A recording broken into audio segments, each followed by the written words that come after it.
Hello to all my friends and clients and colleagues and people within the real estate industry. This is Daniel Bornstein. I hope everyone is well and safe. I will be conducting this webinar within the next couple minutes. I just want to make sure that the sound is proper and we're all set to go. This is obviously a extremely difficult time in the life of all of us and the life of our society. My hope is that this webinar provides a little more guidance for you in dealing with many of the issues that we're all confronting during this pandemic, and that this is helpful to you as you go about managing your landlord-tenant relationships, whether you are indeed a tenant or you are a landlord. The hope is that the guidance is helpful, and the only concern or asterisk that I would suggest you consider is that this is a moving target. This is new territory. We are all learning as things evolve, and that's true for myself as well.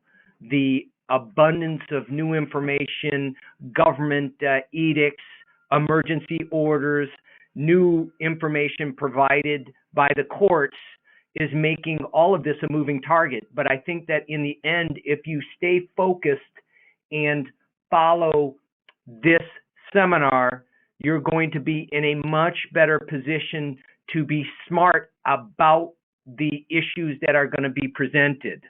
With that stated, it's now 1 o'clock. I'm Daniel Bornstein. It's my privilege and pleasure to provide you this information. Originally, this webinar was set on the sole focus of cluttering and hoarding, but because of the onset of the COVID-19 crisis and the abundance of emails and dialogues I've had with clients about what to do in the face of this crisis, we quickly pivoted to address some core components of the COVID-19 crisis and how to address it, while I will also address at the end of this 1-hour webinar cluttering, hoarding, nuisance issues, and how to handle that. So with that stated, I'm going to be speaking for approximately an hour.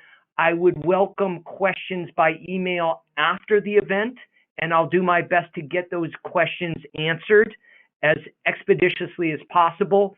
And this webinar will be available on our website, Bornstein Law, as well as the documents and other things that I'm referencing will also be available, or I'll give you key citations or places where you can find this information. So with that stated, let's begin. What I'm going to cover chronologically is the status of the COVID crisis as it relates to rental properties throughout California, with a particular focus on San Francisco and Oakland, which will provide a guideline on how to handle these matters in our jurisdictions, as well as on a statewide basis. I'm going to talk about best practices as it relates to tenants in crisis as a result of the COVID-19 situation, as well as, regardless of what the law states, what are the practical implications of, for instance, a failure to pay rent when in fact the courts are closed, or not entertaining unlawful detainer actions at least until the end of May. And then I'm going to segue into discussions about cluttering and hoarding and how to handle what may in fact be a nuisance or may in fact be a need to accommodate a tenant because they are suffering from some sort of illness. So with that, let's jump in. All right, if you haven't been sleeping for the last 3 weeks, you've recognized that lots of things have changed in our day-to-day life. Importantly, Governor Newsom declared a statewide moratorium on evictions for renters hit by the coronavirus. This moratorium specifically indicates that a landlord is not able to evict a non-paying tenant in the state if the non-payment is as a result of the coronavirus. The order will remain in effect through May 31st, which means that in some respects, nothing is going to happen throughout the state realistically on non-payment of rent matters until after May 31st. The one thing you need to know is throughout the state, this is not a waiver of rent, but a deferral of rent. It is basically a ability for a tenant to claim that they have been directly impacted by the COVID virus such that they cannot pay the rent. And accordingly, a landlord at this point in time is not entitled to seek the removal of the tenant through the court process as a result of the inability to pay the rent, for instance, for April, for May. We will soon see how long this emergency moratorium will last for, but at this point, it's through May 31. One very important point is that the original moratorium specifically allowed for local jurisdictions to establish their own rules and regulations regarding the COVID-19 crisis and how it will impact renters within that jurisdiction.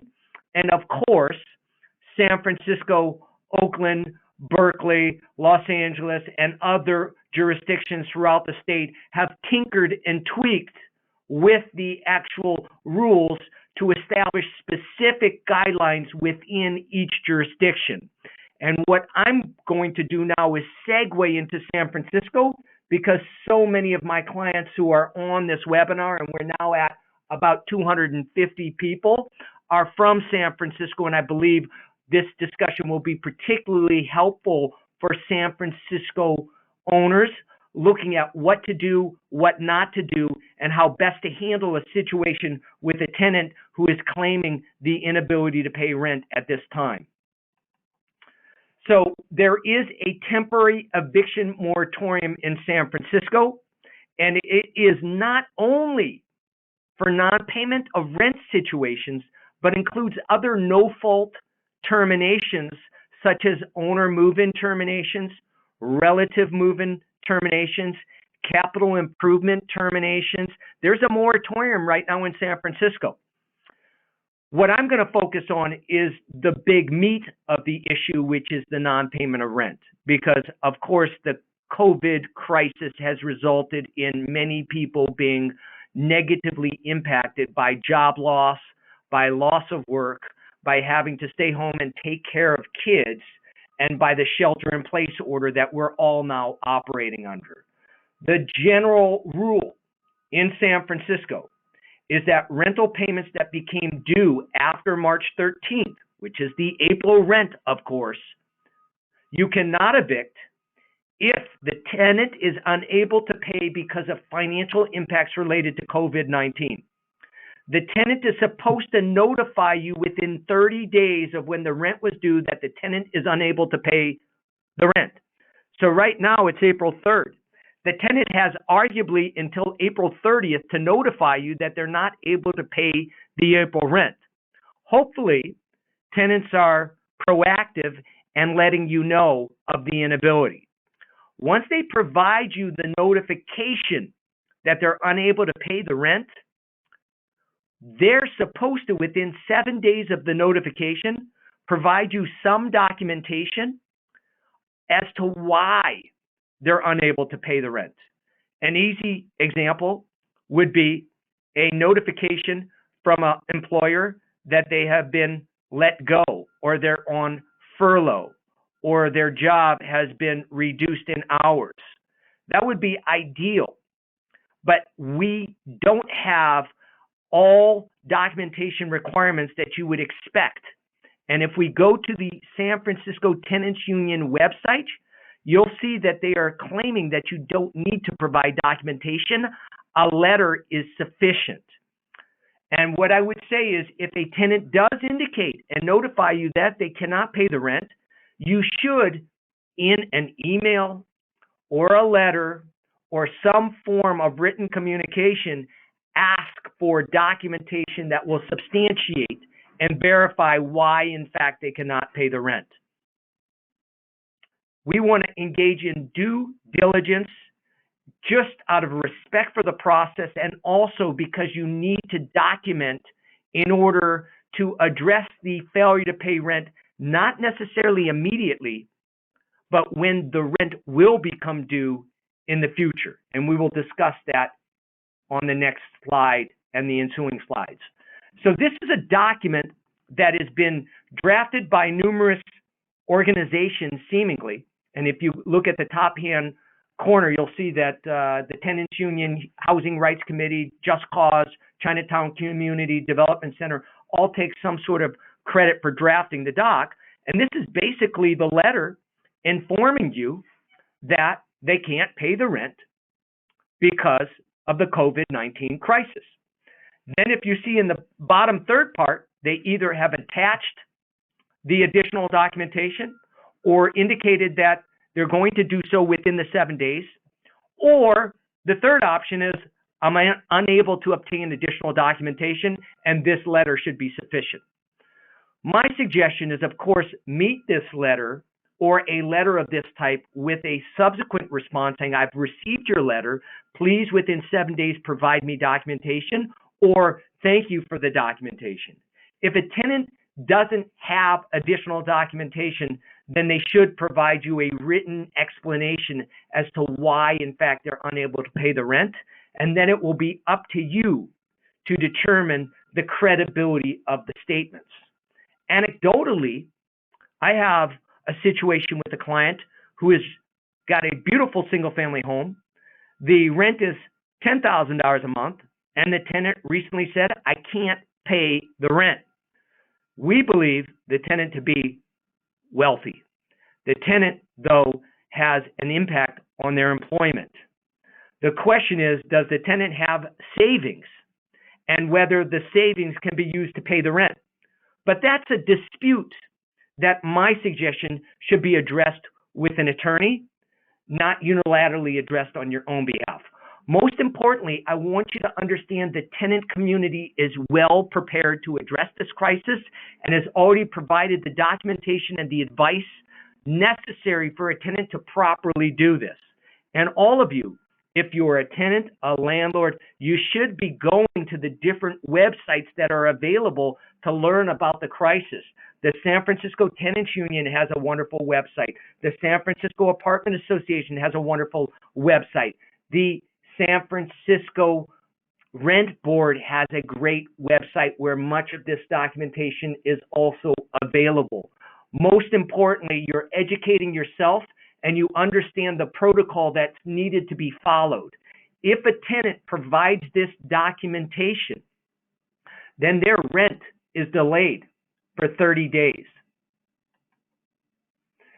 And if their rent is delayed for 30 days and you subsequently learn and legitimate that they cannot pay the rent, the recommendation is to negotiate a forbearance agreement for when that rent will be paid in the future.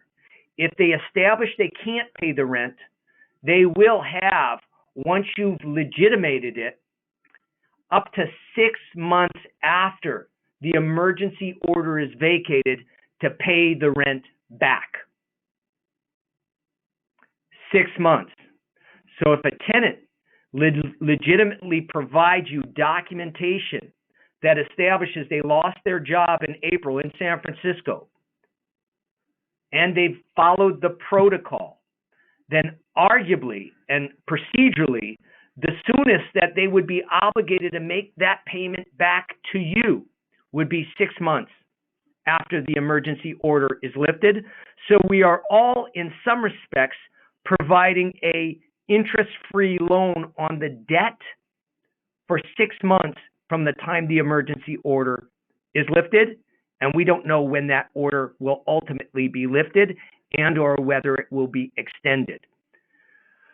The document in front of you is actually downloaded from the Rent Board, and one of the benefits of becoming a participant in this webinar and remaining in communication with me through social media is I'm giving you the information necessary for you to actually be effective as an owner in San Francisco. This document, which articulates the rules under which a landlord can demand rent, serve a termination notice, now must be attached to all termination notices in San Francisco until the proclamation of local emergency is terminated. If you don't attach this doc to a notice, you lose your unlawful detainer action, conceivably. Practically speaking, it provides you the information that I've just gone over a bit, and I would recommend you read it. Most importantly, because the courts, whether it's Alameda County, San Mateo County, San Francisco County, are, and for all intents and purposes, closed because jury trials are not going to be had during this period of time, but for criminal matters. Civil matters are absolutely delayed, including unlawful detainer actions. Going to court on an eviction action right now just is a recipe of suspension, delay, and will likely cause a great deal of frustration for you. For instance, cases that were supposed to go to trial this week on my client's behalf were changed by the court to a July date. So that means clients who may have started an unlawful detainer or an eviction action in January for non-payment of rent and finally got a date for a trial in April are now waiting until July to get that matter resolved. And furthermore, because you're in the middle of an unlawful detainer action, you can't collect rent during this period of time, and so you're elongating the monetary damages that you are suffering as a result of the delay. And I don't have any solution for it other than, at least for now, if you do have tenants who are telling you in good faith they can't pay because of the COVID-19 crisis, work with them, document it. Don't go and believe that you're going to be able to proceed at this point in the court to recover the debt owed. Let's move on to Oakland.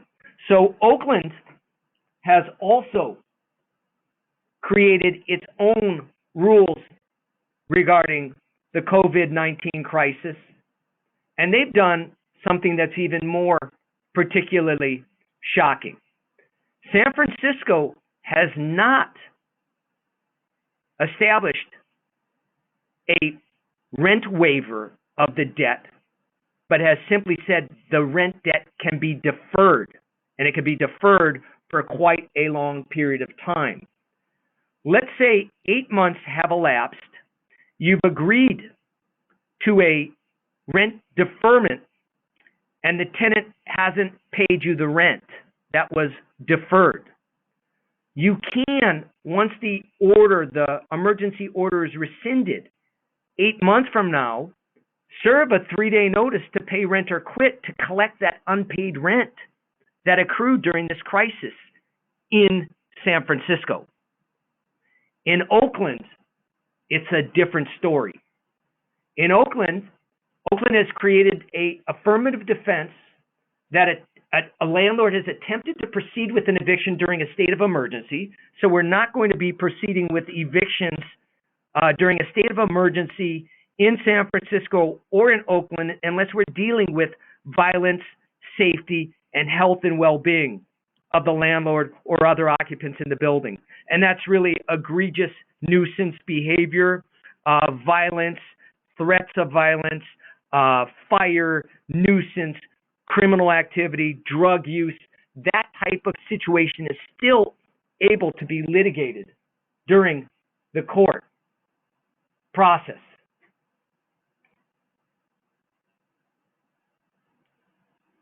However, in Oakland, the difference is that the rent that is due during the crisis period cannot be used later on to proceed with an eviction for failure to pay back rent. What does that mean? It means that if a tenant cannot pay the rent now, let's say for April and May, and it becomes a debt to the owner, and let's say the rent is $1,000 a month, the tenant has indicated they can't pay for April and May. You're not waiving the rent in Oakland, but you don't have the right to couple that debt onto a 3-day notice in the future and demand it and commence an eviction action for that debt. What it means ultimately is that debt is owed to you. You can take it from the security deposit. You can file a small claims action for that debt, but you're not able to utilize that debt for purposes of a rent demand in a 3-day notice to pay rent or quit. That's problematic. Remember, under California law, a landlord is typically entitled to demand up to 12 months of past due rent in a 3-day notice. And if that rent isn't paid, you can proceed with an eviction. Oakland's moratorium specifically states that you can't be evicted for that failure when you miss that payment. Another component of the Oakland ordinance is that rent increases right now cannot exceed the CPI or 3.5%. And another point is if a third party offers to make payment, such as a nonprofit who provides rent subsidies, landlords must accept those funds and not delay. Because if you delay in receiving those funds or you refuse to provide tax information to that third party payer, that will be a defense to the eviction action. In the event a tenant is able to source a third party to pay their rent, accept it, especially during this crisis period. Right now, United Way is offering rent subsidized payments for tenants, which means after this webinar, if you would like to get that reference to the United Way, we think I posted it on Facebook, but I'll send it out again so that all of you have it, because essentially, if a tenant notifies you by a phone call or an email saying, I'm having difficulty paying the rent because I've lost work or I'm taking care of my child, there's nothing precluding you from saying, you know what, United Way is a resource for you. You may try to find an ability to actually have rent paid by United Way for you, because in that manner, you won't owe the money, but the money will have been paid.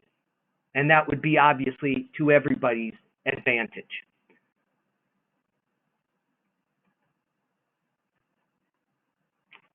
In Oakland, a hardship is defined, and it's pretty logical. The tenant is sick or incapacitated as a result of COVID-19. The tenant has suffered a substantial reduction in household income, or they have to care for their children who are now homeschooled, or you have another family member who is sick, or in the alternative, substantial out-of-pocket medical expenses have been caused by COVID-19, and as a result, the tenant is not able to pay the rent. In that situation, my strong advice is to work with the tenant and do not consider serving any type of notice, because one, in Oakland, it's a defense to the unlawful detainer action. Two, the courts are, in all intents and purposes, closed. And let me give you what that means. The courts are continuing civil restraining orders, even though they're open to receiving them. I've submitted probably about 60 documents to the San Francisco court in a Dropbox, and only about 10% of the documents have been returned. So we're in a state of not having a judicial system functioning effectively. So in that situation, as discussed previously, the best approach is to talk with your tenants and work out a solution if one solution is to be had. Whereas in San Francisco, I provided you the 3-page document that needs to be attached to notices. In Oakland, each notice has to include this specific statement informing the tenant of their rights under the new emergency moratorium. Knowing this is important, not because you're going to go out and run out and serve a notice, but instead to recognize that laws have been passed recently that if your attorneys are not staying abreast of the law, If your property management companies are not staying abreast of the law, they may be serving notices by definition that have failed to include certain statutory requirements. And that means your case is going to be lost, not because the tenant owes you the rent or doesn't owe you rent, or not because the tenant has not done what you've alleged they to do. It's simply because you haven't included the specific documentation in the notice. And that's unfortunately the way landlord-tenant law works, which is if your notice doesn't have the appropriate information in it, you lose it regardless of what the facts of the case are. So in Oakland, the moratorium added these requirements to notice requirements. Next, forbearance. I've talked about forbearance agreements, and a forbearance agreement is an agreement that you will accept a delayed payment of rent into the future. I've drafted a forbearance agreement that can be used, and it's available on my website. The San Francisco Apartment Association has also drafted forbearance agreements, both for individual rental situations, residential rent situations, and also small business situations. And I've had a litany of clients giving me a call saying, hey, I've got a client who is in a business and they can't pay the rent. Well, in San Francisco, there's a moratorium on the eviction of small businesses. And so again, forbearance agreements, which is an agreement to agree to accept rent that is owed now at a future date, is something that we strongly recommend. And we strongly recommend you do that because the courts are closed. 2, you can't proceed with unlawful detainer actions, and the court is instructing, or at least the statute is instructing you to do this. What the terms of the forbearance agreement are is absolutely negotiable except for a few crucial terms, which is you can't require repayment of the debt earlier than a 6-month period. You can't act upon it. Tenant can voluntarily provide it, but that doesn't mean that you can act upon it. Again, I'm presenting this documentation not that you're going to digest it during this webinar, but more crucially, so you have a better understanding of how we're looking at the situation. And how we're looking at the situation is a debt is arising in April. They can't pay it. A tenant tells you they can't pay it. They provide you credible documentation that substantiates they can't pay it. You don't thereafter demand the rent. I don't recommend you waive the rent.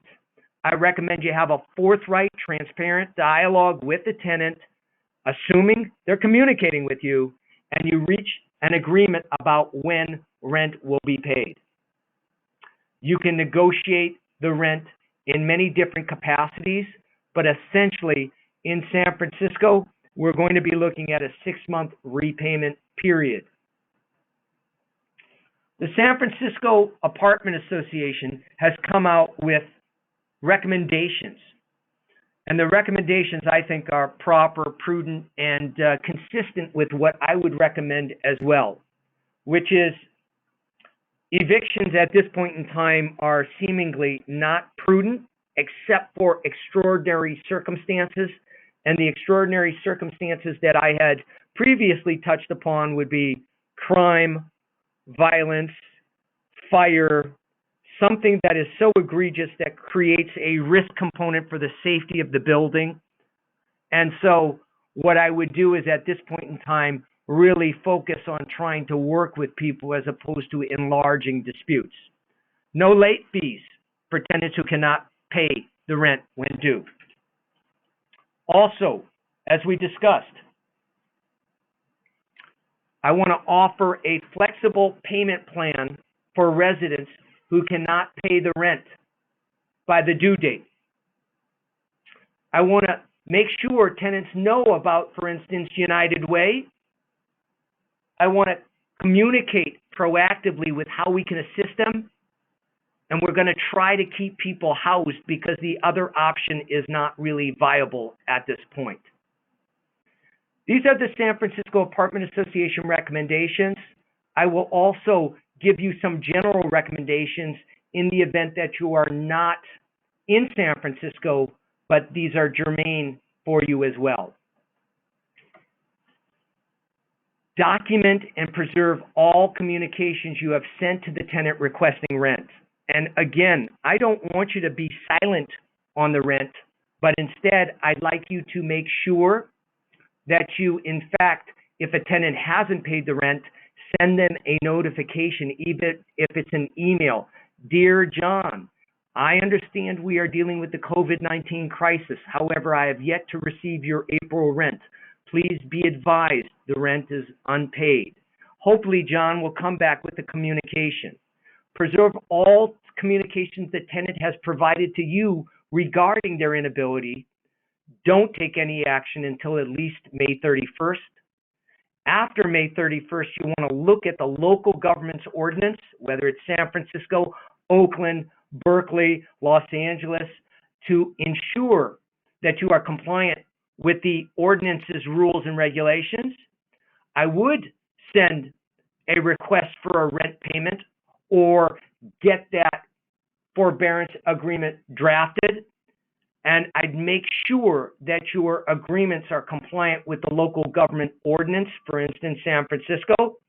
And then, and only then, after the emergency protections are lifted, would I consider proceeding with an eviction action if that rent hasn't been paid, with a big caveat that we've discussed the issue in Oakland, which is a bit cumbersome because of the inability to demand the unpaid rent during the emergency period in Oakland. Most importantly, again, communication is key in order to be successful in this situation. I'm going to go back because I've heard that some of you have not seen some of the original notices. So let me go back quickly for you, or the PowerPoint slide presentation. And we'll do this quickly. So I was going to go through these four agenda items. I did mention there was a moratorium declared by Governor Newsom. I wanted to mention that in San Francisco, a landlord cannot evict a tenant regarding unpaid rent that accrued in after March 13th. This is April 1st. They have 30 days to inform you that the rent was unpaid, and then they have 7 days thereafter to give you documentation establishing that. Once they do that, they do have that delay in obligation, and certainly you do not want to serve any type of 3-day notice to pay rent or quit. This is the letter I spoke to you about, which is the letter that was drafted by the tenant advocacy community. You can go to the San Francisco Tenants Union website and you can see how they're characterizing this letter. My office has already received letters from tenants of this sort, proactively informing my clients that they're not going to be receiving April rent, or they're going to be receiving a significant reduction in the April rent. This document gives you the concise, articulated rules regarding San Francisco and the rent moratorium, and it must be attached to any notice served in San Francisco during this emergency ordinance. All of these docs are available at the San Francisco Rent Board, this 3-page doc, as well as if anybody has a request for these docs from me, I'll be happy to email it to you. They're easily downloaded at the Rent Board as well. Talked about Oakland, the hardship, the specific notice statements that need to be included in a notice to pay rent or quit or cure or quit, the forbearance agreement, recommendations,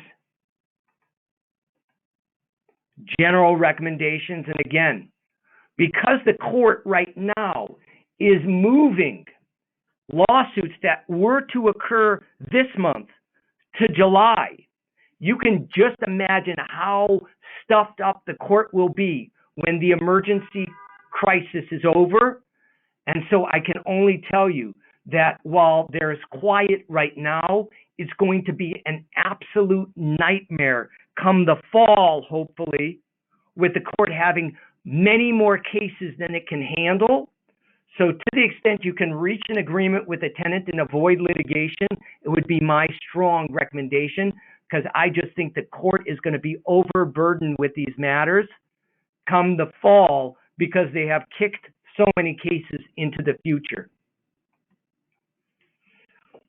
Another very important point. If you are an owner and you learn that someone has the COVID virus in your building, you've got to be particularly careful. We don't summarily create panic in the building. We don't inform the other tenants of the name of the individual, but we do take precautionary measures to, one, safeguard the health of the people inside the building by letting them know that in the building there is someone who is affected, and we inform them to use extra caution within the building.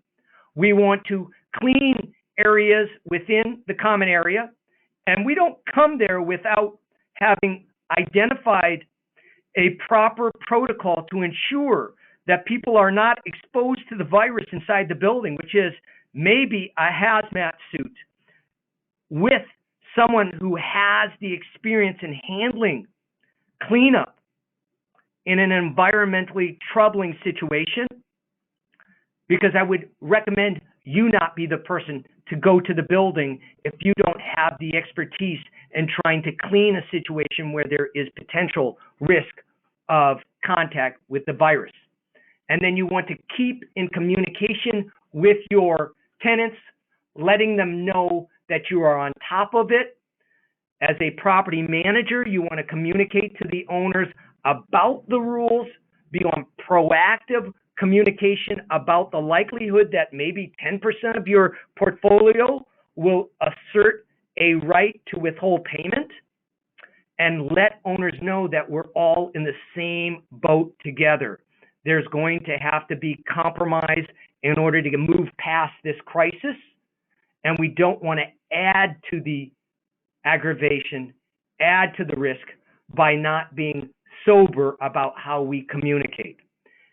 If you face a situation where you have a tenant within your building that informs you that they do have the virus, I do think a proper communication should occur to others to put them on notice that they may need to be even extra careful within the building, but in a manner that does not expose the name of the tenant and or the unit location.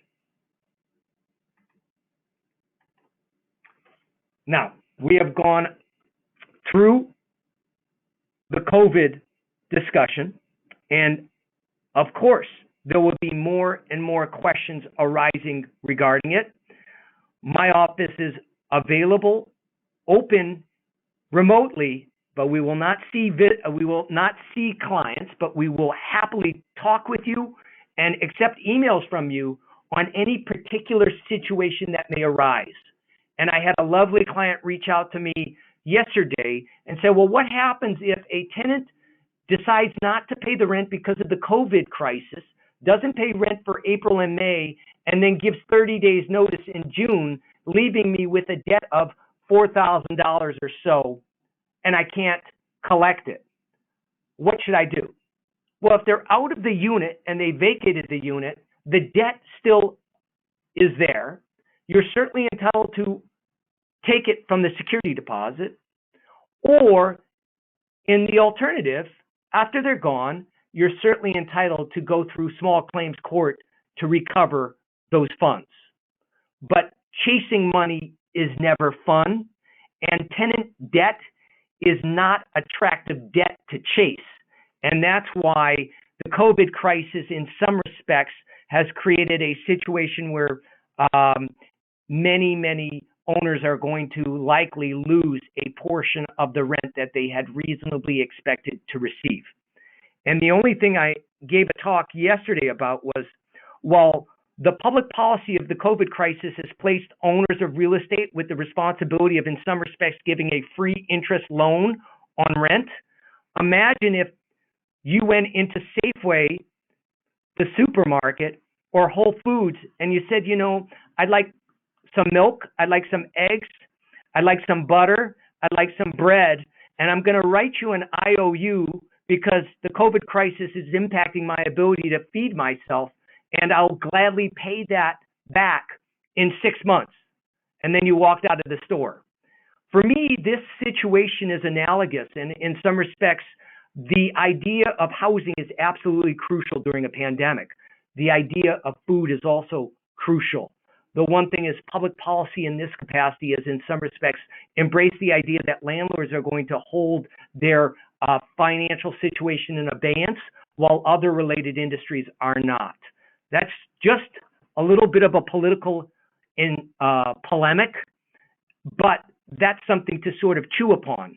I always wondered why we didn't quickly create a pool of wealth where tenants could get an interest-free loan available from San Francisco, from Oakland, from California, where they could tap into and immediately provide landlords with the rent that's due and owing. That would have been, in my mind, a preferable choice than doing this 6-month deferral of the rent, because I think you're unlikely to recover it realistically. Let's move on. Cluttering and hoarding. So initially the dialogue was, I'm going to discuss cluttering and hoarding.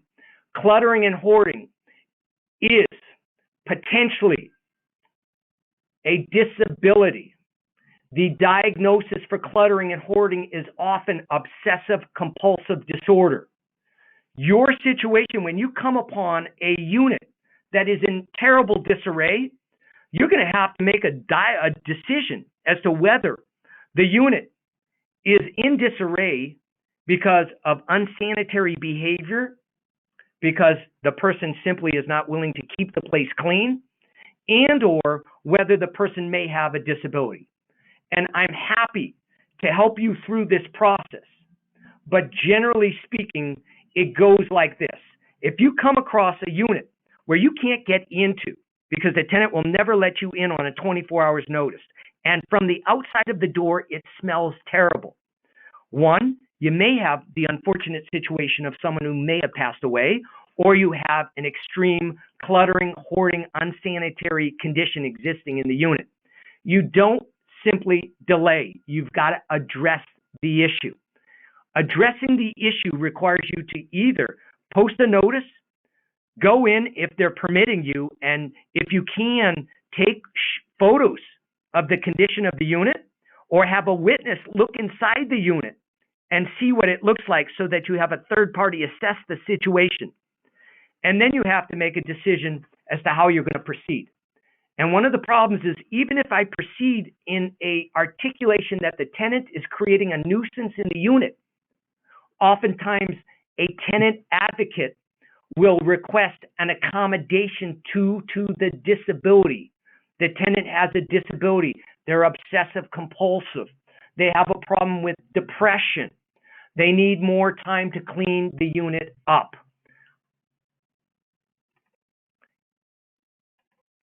Here are typically what we see from tenant advocates when we either write a letter saying you need to clean up your unit because the unit is attracting rodents or cockroaches, or you've got so much stuff inside the unit that is a potential fire hazard. Generally speaking, if I serve a notice to cure or quit for nuisance, they ask for more time to fix the situation. They offer to participate in a treatment program. They ask for medical treatment, such as some sort of counseling. And they sometimes say, well, what inside the unit needs to be cleaned up? This is often to create inertia in the unlawful detainer action, and they propose some sort of plan of action. While I have to potentially accommodate a request when someone has a credible disability, we know that the recidivism rate for cluttering and hoarding is like 90%. So unfortunately in San Francisco, we're a crisis-oriented response.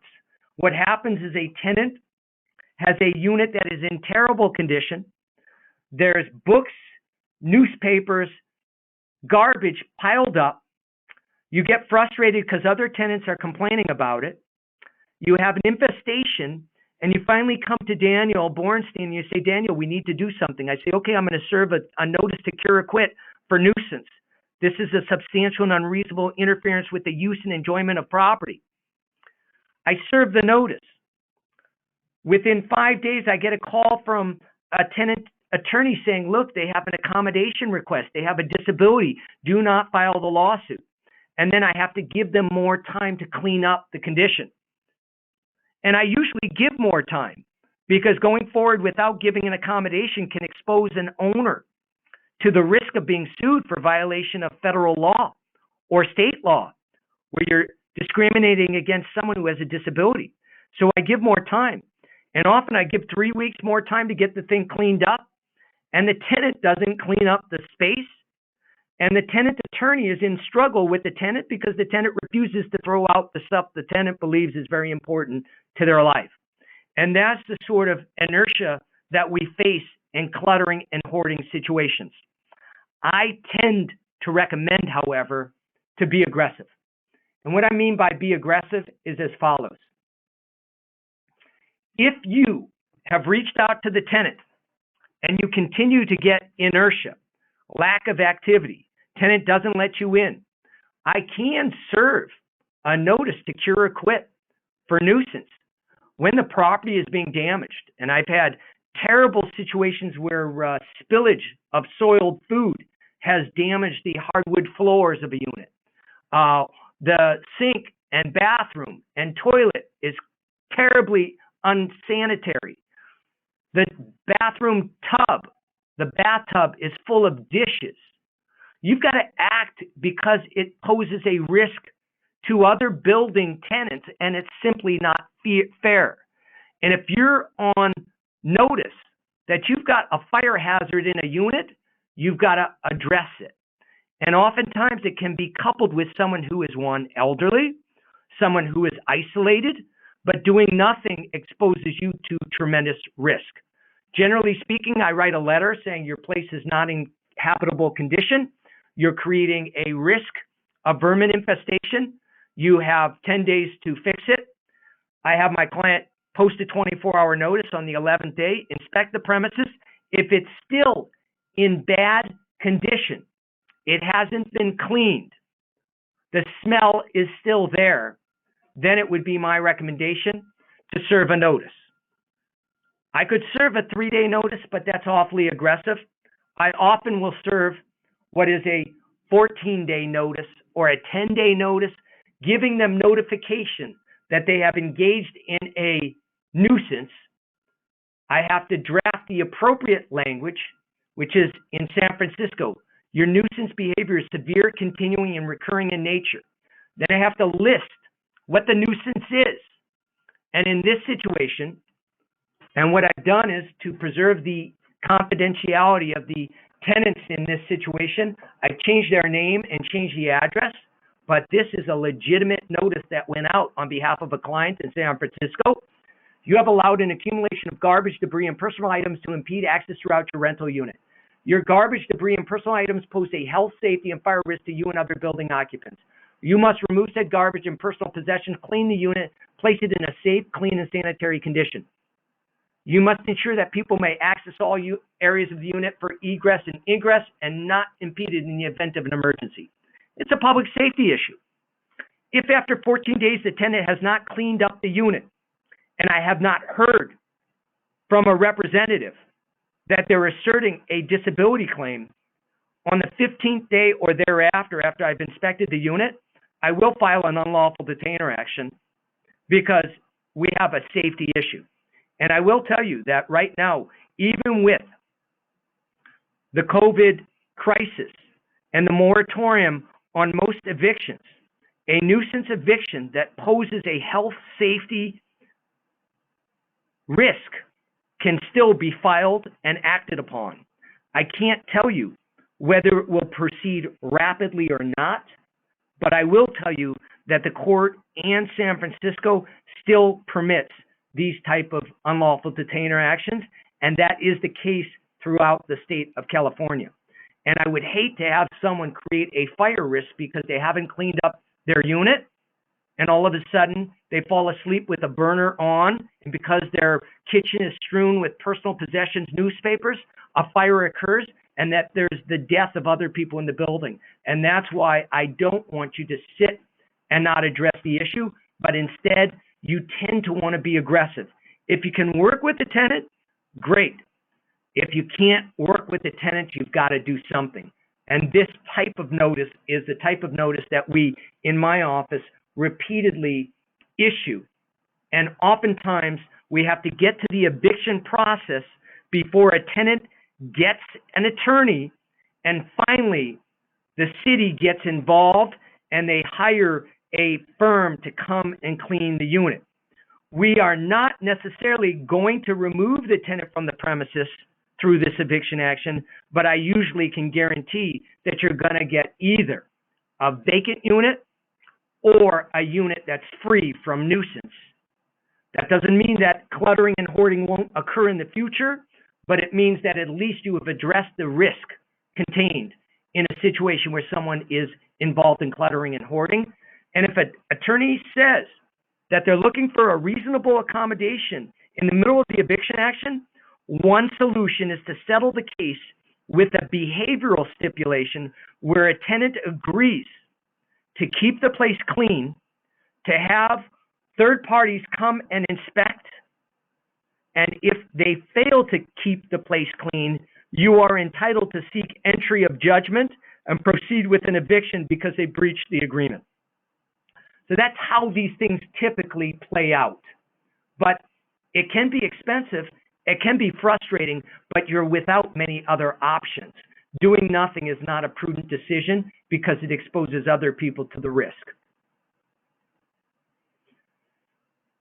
When dealing with cluttering and hoarding or unsanitary conditions, photos, videos without recordation, without audio recordation, witnesses, pictures help substantially. Oftentimes, if you can post a 24-hour notice and you go into the unit and you take photos of the common areas of the unit, you take pictures, you don't open drawers, you don't open closets, but you take pictures of the condition of the unit, it's very helpful to me. And if any of you out there who are on this webinar are thinking of a particular situation that you're facing right now, a 24-hour notice to inspect, one, to check the smoke detectors, the carbon monoxide detectors, to provide agreed upon services, which is to keep the place safe. If you go in and it's an absolute disaster, sometimes the tenant will not allow you to take photos. That's why when they don't allow you to take photos, my suggestion is come back with a witness and go in, have a witness confirm it. If you've got letters from other tenants or emails from tenants telling you that the place smells terrible, then that's enough for me to get involved, because I like to get involved as soon as possible because the harm to the actual tenant in the unit is great, as well as the harm to others in the community. And also, you don't need to be in a situation where someone, regardless of whether they have a disability, is harming the physical structure of your building. You've got to act upon it, and we can help you on that. Let's go through this rather quickly. So the example I gave you earlier was of the 14-day notice to cure or quit. So if we look at this chart where it says 3-day notice, let's say we gave the clutter or hoarder a 14-day notice. On the 15th day, the tenant did not cure the violation. They did not cure the violation. The landlord is entitled to colleagues, new clients, owners, real estate investors, tenants who have questions about the current crisis. I am a resource. My office is a resource. We welcome the opportunity to continue to help you. While we will not see each other in person, I am here available through the internet, through the telephone, and also, of course, I'm available in spirit. So we are all facing the same situation, and we are going to work well together, making good decisions about our real estate, about our health. And I wish everybody a safe and quiet weekend. Thank you very, very much for your patience. I appreciate the opportunity to talk with you.